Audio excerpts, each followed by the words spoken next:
Good morning, Justice. Morning, Six. How you doing? I'm pretty good. Rat count is up to Good. 5 today. I just want to let everybody know right off the top, rat count has been increased by 1, and our neighborhood is doing good. Glad to know that the rodent sort of pestilence is being dealt with.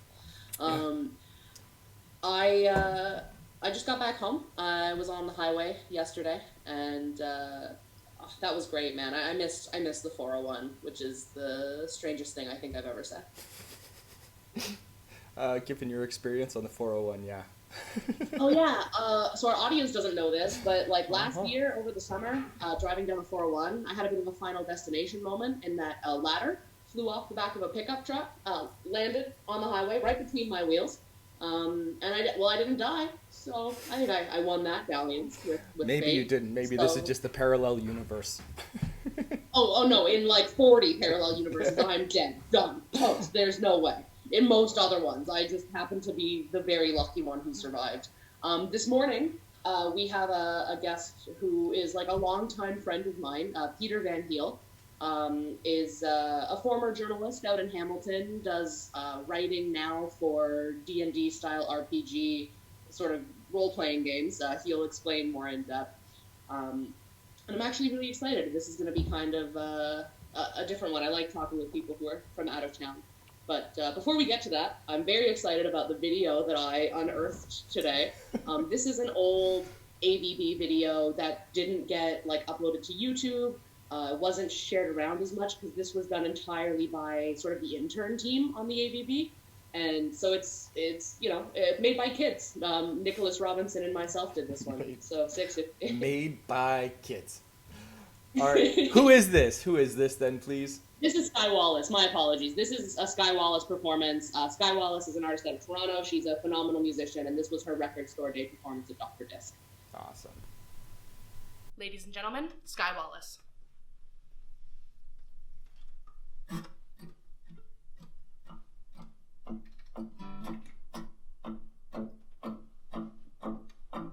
Swing that swing, this is the last time I will let you touch me with that thing. Take another look, my eyes are occupied with the violence, reciprocating. Oh, oh, oh, oh, oh, oh. You got another thing coming, boy, I tell you once and I swear to God I'll show you twice. I may be small, but I am mean. You made me mean, you made me do this. You did.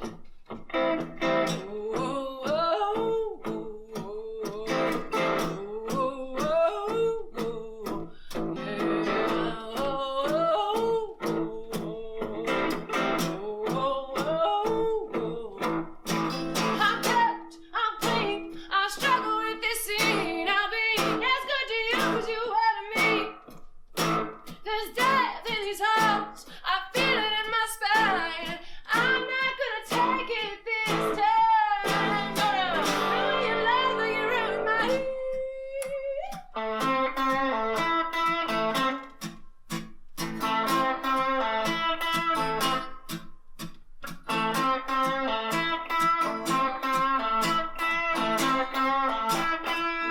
Body is mine. Say it one more time. I'll give you a them taste of it. I agree. I will break free. I will break, and I will break a little more. Oh, oh, oh, oh,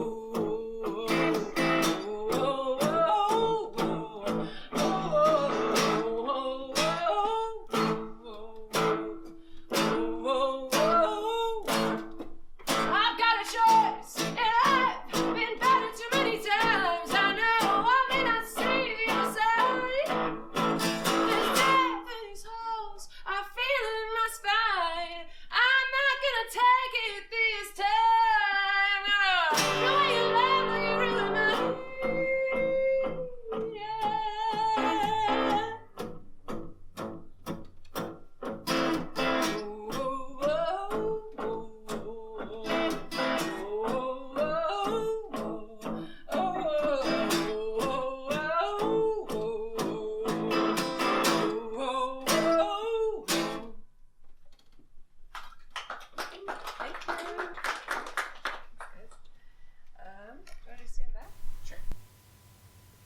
morning.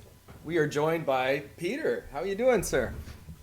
Good morning. I'm doing quite well this morning. Nice to see you both. Well, it's That's very nice. nice. Very nice to meet you. This is the first time we've chatted. Justice has told me a whole lot of like very horrible things about you. No. There is a lot of horrible things. Yeah, it's a sort of checkered past and A checkered dirty past. deeds at the crossroads and stuff. Yeah. Do you keep all I your? think that, Go ahead, Justice. no, I just think that that's a good place to start. We could start with a little bit of history introduction. Peter, you were a journalist for a bit. Can we talk a little bit about that? Yeah, for sure. I was went to Ryerson back in the '90s. Back in the era of Kids in the Hall and all that, which had nothing to do with Ryerson really, but anyway, giving you some context. Yeah, so I worked for community newspapers for a number of years. Also, like trade publications. I was a diner columnist for a food and drink magazine for a while, but I was only allowed to go to Greasy Spoons, so Cool. that was not perfect bad. for me. But yeah, I worked in Niagara and also in Hull and Norfolk. I don't think any of the newspapers I worked for had a circulation of above 26,000 or so. So, lots of small towns. But yeah, it was great. I've also was editor for a science fiction magazine called Realms. That Cool. kind of started out in Toronto as like a little bi-weekly thing that went to comic stores and game stores. And then for this about a year, this like gleaming year, was actually like a glossy magazine at like Borders in the States and everywhere. For a year, that was the pinnacle of the print, and then yeah, It was 2000. Yeah. yeah. Oh wow. Yeah. Yeah. Then they. I'm very interested. Sorry about like if you have any sort of greasy spoon stories to share with us. That sounds endlessly fascinating. Do I have greasy spoon? Actually, I do have greasy spoon stories. People. I like way too many. The question is, I have so many. How can I? Top one, favorite one. Favorite? Oh, okay. Well, it has to be a short one, I guess, right? Okay. Yeah. Well, this one is a little bit sordid. Perfect. There was a gentleman my friend Patrick and I were friends with this writer in Toronto named Michael Bard, and he was kind of like a struggling writer. He was actually quite talented, but most of his publication came posthumously, and he well at the time obviously he was still alive. Well, this is getting really dark for Canada Day. Yeah. But anyway, That's okay. he had a housemate. The housemate unfortunately passed away unexpectedly. And so my friend Patrick and I went out to kind of get him out of his house for a little while, while the police were cleaning things up. And Michael Bard was a really eccentric guy, and we were kind of sitting here in this like Greasy Spoon in Toronto at 2:00 in the morning. And I was driving an old police car at the time, so when he pulled up, a bunch of people left, and then it kind of filtered back in. So it was that kind of place. It's a place that said all day breakfast, and I tried to order a breakfast, and they didn't have any. So anyway. So he was obviously, he was a little bit in a daze and was talking about his favorite thing, which was science fiction.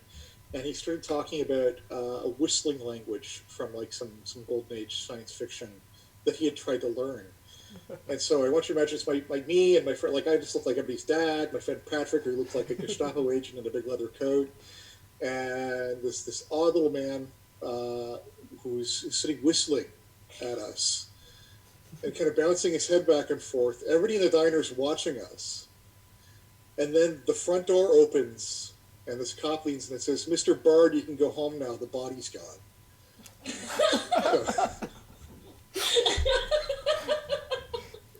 Is that the punchline of the joke? That's That's awesome. it. And Or the- everybody watched us as we went and pulled off in my old police car. So yeah, Oh, that's hilarious. I wonder also used to eat how Rob that Ford. I wonder how that story sounds from the perspective of the other diner patrons. Well, exactly. So you have a sort of a long history with science fiction. Whoa! I gotta dovetail this breakfast and greasy spoon By all means, stuff. absolutely. You're from Hamilton? Yes. So I Yes. went to Hamilton So since 1931. where was the best diner greasy spoon that you like to go to pre-COVID?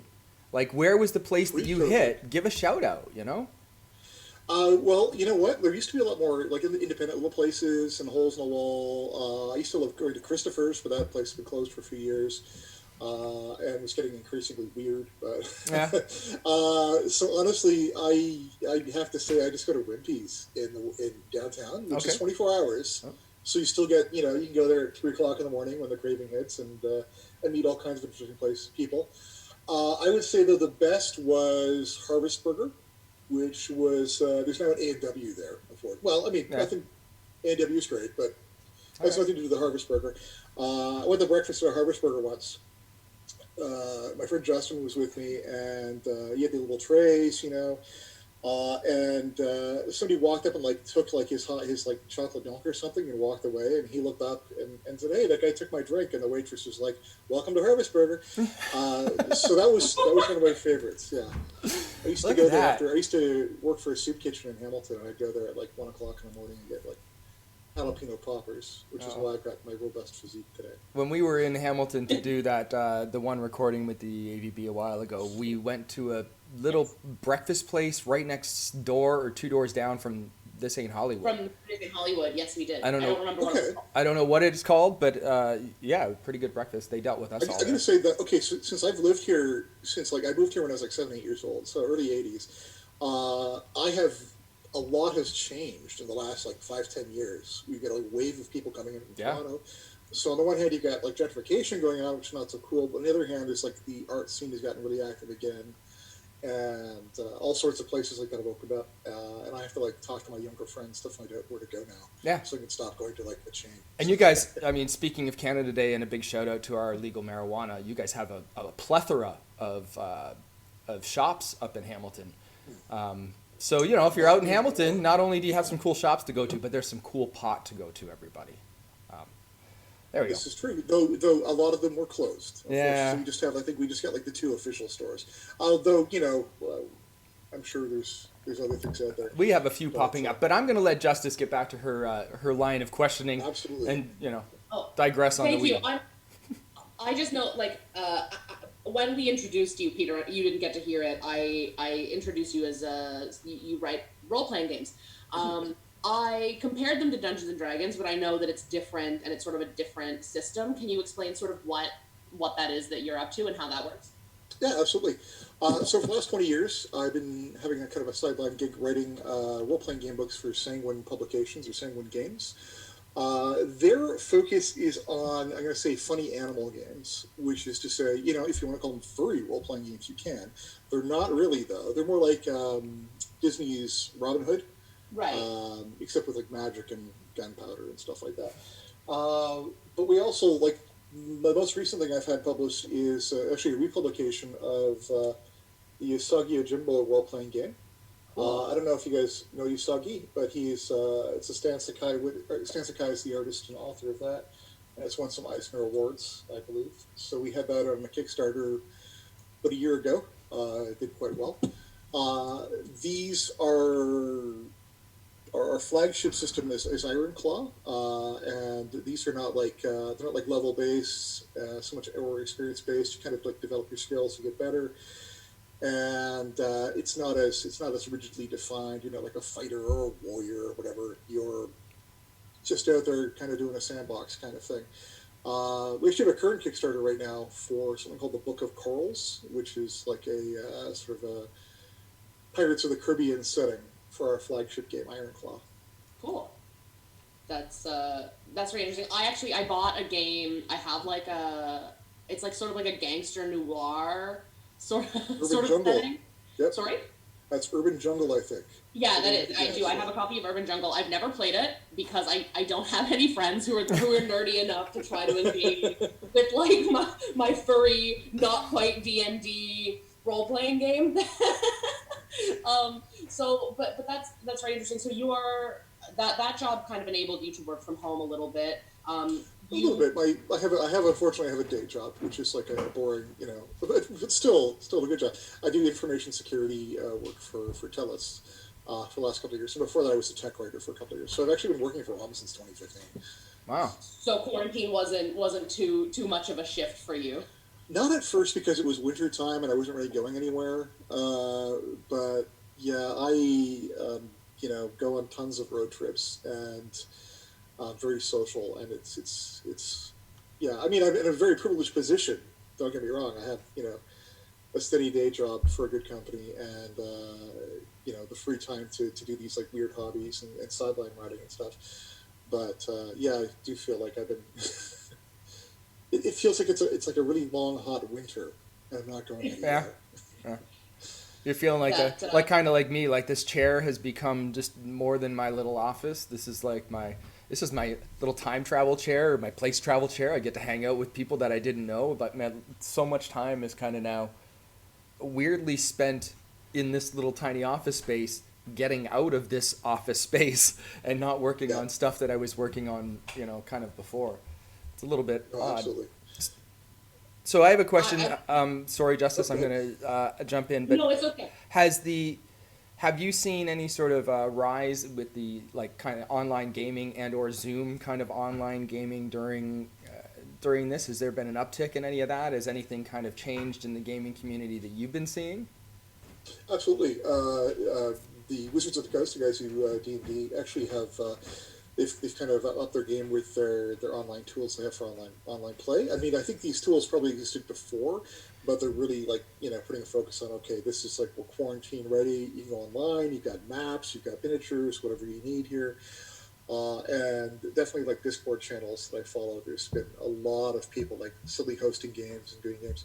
I'm running a game, running a Call of Cthulhu game for like some old friends from high school, and I'm playing in a bi-weekly Dungeons and Dragons game run by a friend of mine, Mina, in Toronto. So I mean, personally, yes, I'm doing a lot more because I mean that option always existed before, but I never bothered to really engage with it because there's always more people wanting to play than people willing to run stuff. So it was like a gamer's market, I guess. Yeah. Not to totally interject, I'm very excited because tomorrow for Christmas this year, I was given a copy of the Rick and Morty Dungeons and Dragons. Okay. I haven't been able to play it yet, but I'm playing it tomorrow. I'm going to be running. Awesome. Hell yeah! I'm DMing Rick and Morty Dungeons and Dragons, and the DM is in character as Rick Sanchez. I'm very excited, and it's going to be in person, so it's going to be like a flesh game. So I would like to slow down there. How can you do that? Before I let this get too far off the rails and stick my foot in my mouth farther, you are a photographer, and I know Six is also a photographer. So I wanted to kick this sort of back to Six and see if he Justice, if there was anything you totally subtly segued that fucking whole thing. That's great. This is awesome. Seamless. Yeah, honestly, when Justice and I were talking, Peter, she talked about, I mean, it was a gaming, it was a lot of the writing. I was definitely interested, in a kind of different world, dealing with somebody who's written and dealt with journalism. But then I kind of started to talk more with Justice about what you did. And this morning, like literally, I don't know. Well, I asked her what link I need to put up, which is underneath here for you. And she sent me logography. Oh, geez. Lomography. There we go. Lomography, yep. Lomography. I think that's it. Holy shit, I'm a photographer for that long. I own them and I still can't say it. So she sends me this link and I was like, oh my God, like I thought we were talking to a journalist writer. And I'm going to pop it up. I know that you're kind of a little bit blind to this, but on Lomography, we have a profile of you with a whole bunch of pictures that you've taken. Honestly, I love the black and whites. I love the concept of, why don't you explain to some of our viewers what lomography is? And short, I mean, don't give me the history of, but a little bit in short of what it is, and some of these, as I call them, tools of mass construction that you are using in order to make some of these images. Right on, absolutely. So lomography is it was an artistic movement and also kind of like a marketing movement. Rose in the 1990s, and it got its name from Lomo was a I think Ukrainian or Russian camera company that made some legendary cameras, but also made a number of sort of artistically flawed cameras that give a distinctive look.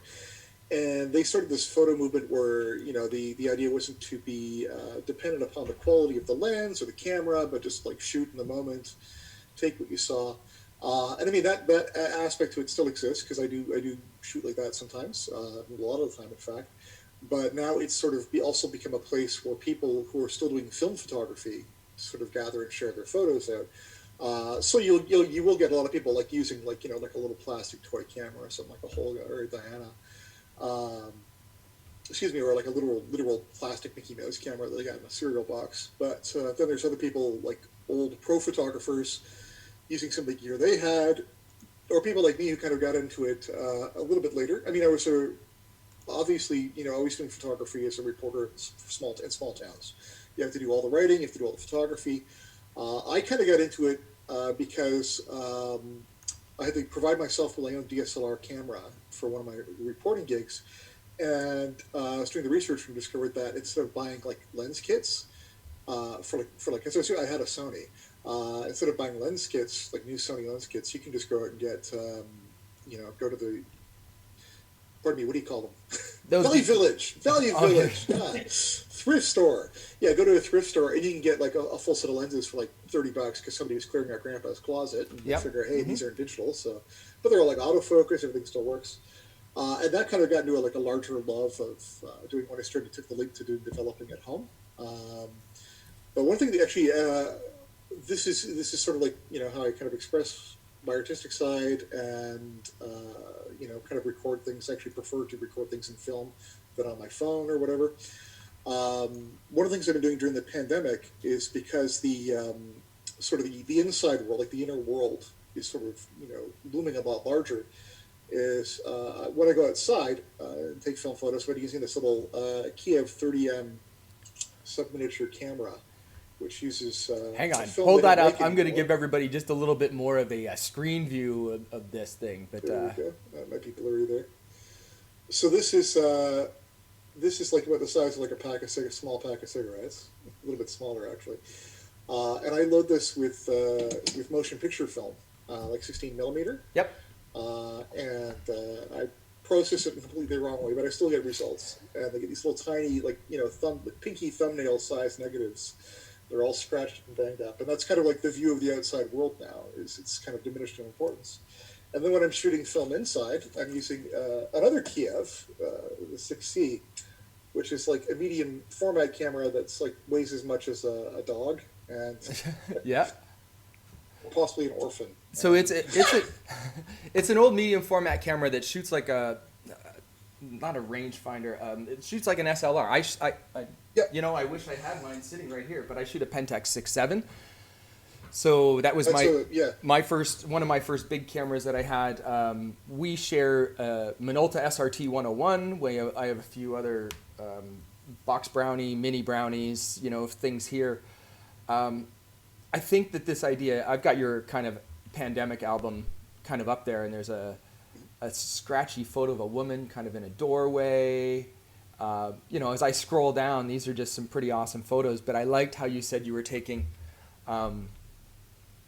literally you're taking an analog technology and slamming it together with stuff and like still getting results. And I dare anyone who is in digital that does not have a battery to do the same fucking thing, right? Like, I mean, the fact that you can take old film that was made for cinema, we can roll it into a camera, which I've done with my 6x7 as well, take old 35 stuff or 35 mil film stuff, roll it in, develop it in stuff that does not work with it. And I mean, it's gone so far as people using Coca-Cola and using like lake water that has like heavy minerals in it and actually developing their film and then using other things to develop their paper.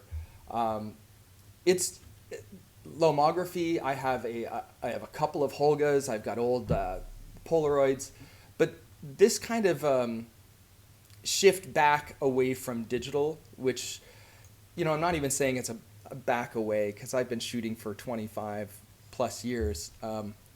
I guess it's like you say that we can all go out to your local store, an antique store or a Salvation Army or whatever, and find some old camera gear and have a lot of fun with it. And to just see kind of the pandemic shots, see a little bit of that scratchy kind of noise that you're getting in it. That is kind of the outside, I mean, it's a really weird world. I was talking, we were talking yesterday with Andrew Isles, and Andrew Isles is a theater, an actor, and also a musician, but talking about kind of this time being almost a vacuum for his creativity. So when I see things like this that have pushed through, I guess, some of that, and gotten to that creative kind of bone again, that creative drive, I try and suck it up. I haven't produced shit creatively during this pandemic. Maybe you're a little more well-adjusted. We do this. That's because of this? This is since you're doing Hypnic Jerks. Well, I mean, I also have not been like I usually do a lot more writing than I do. But so with, kind of, are you holding on to this maybe as like as that different approach to things? Is this that other creative? It's more mechanical. So it's sort of like I'm just seeing what my eyes are seeing. I go places and I just take pictures of what I see. So that it's more of a mechanical process that I can put some thought into, but it's easier than trying to fill a blank page. I used to work at a place called Vancouver Photo Workshops, and we had a lot of world-class lecturers come in. I'm not sure if you know Ralph Gibson. My mom was a Gibson, but I don't know that Ralph Gibson. So. Mary Ellen Mark and a few others, but Ralph Gibson came in and gave us the best riddle, I think, in photography is like, are you taking pictures of what you see, or are you seeing what you take pictures of? Okay. And it was always this like interesting flip, just to try and figure out who you are as the person behind the camera and the creator, and I guess like why we're doing those things. So, even though you say it's, I'm taking pictures of just the stuff that's in front of me. When I look through the pandemic stuff, it is always then, are you taking pictures of what you see, or are you taking, are you making the pictures of what is there? So. There's definitely there's an intent. I am like framing and seeking out specific things to look at. So yeah. Yeah, and it for me, doing another series with photographers called Shifting Perspectives. That's something I'm always interested in talking about. Is dealing with that frame and what you're pointing your camera at and what the reason is, if we even understand those reasons. So it's just kind of neat that this is your little sketchbook on the side of what you do, which is also being a creative and writing.